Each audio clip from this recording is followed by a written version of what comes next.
morning to you. This is the business news on Wave FM 91.7 Port Harcourt. I am Excel Uwaezuoke.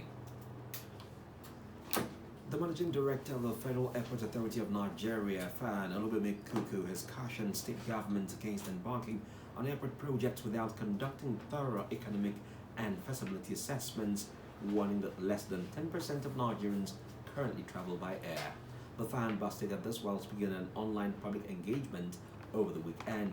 Kuku said while airports remain critical infrastructure, building and sustaining them requires huge financial commitments beyond the construction of terminal buildings. She hinted that many proposed state-owned airports may struggle to remain viable if passenger demand and economic activities are not carefully considered. The Debt Management Office has opened the July 2026 FGN Savings Bond subscription, offering Nigerians investment opportunities with returns of up to 15.716 per annum. This latest offering marks the highest interest rate compared with previous issuances since the beginning of the year.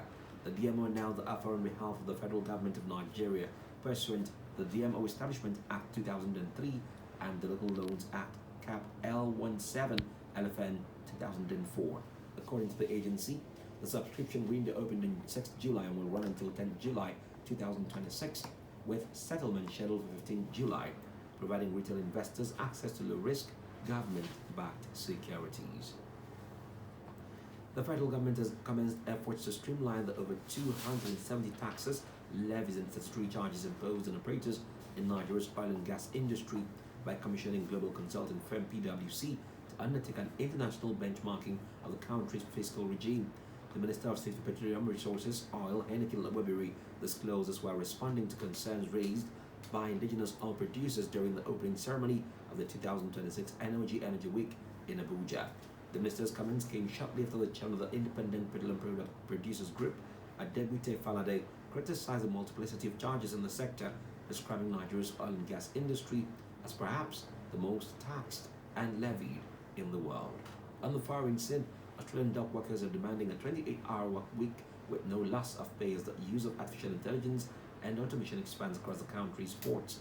The AI push is being led by port logistics giant DP World, which the Maritime Union of Australia said has put workers' jobs in the crosshairs.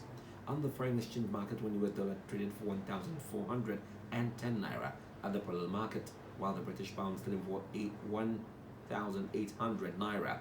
Meanwhile, €1 at 1,570 naira at the same platform. Moving on to the crude oil market, a barrel of Brent crude similar to Nigeria's Bunny Light traded for $76.72, an increase of 56 cents or 3.3%.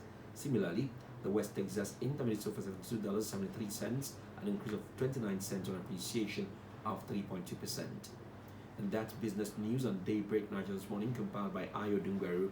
You can also listen to us on wavefm917.com. For pictures and stories on the news, follow us on Facebook and X at 917WaveFM and at Wave917FM on Instagram and Thread. Remember, Nigeria is our only country. We should join hands to make it great. I am Excel Uwaezuoke. Good morning and thank you for listening. Up next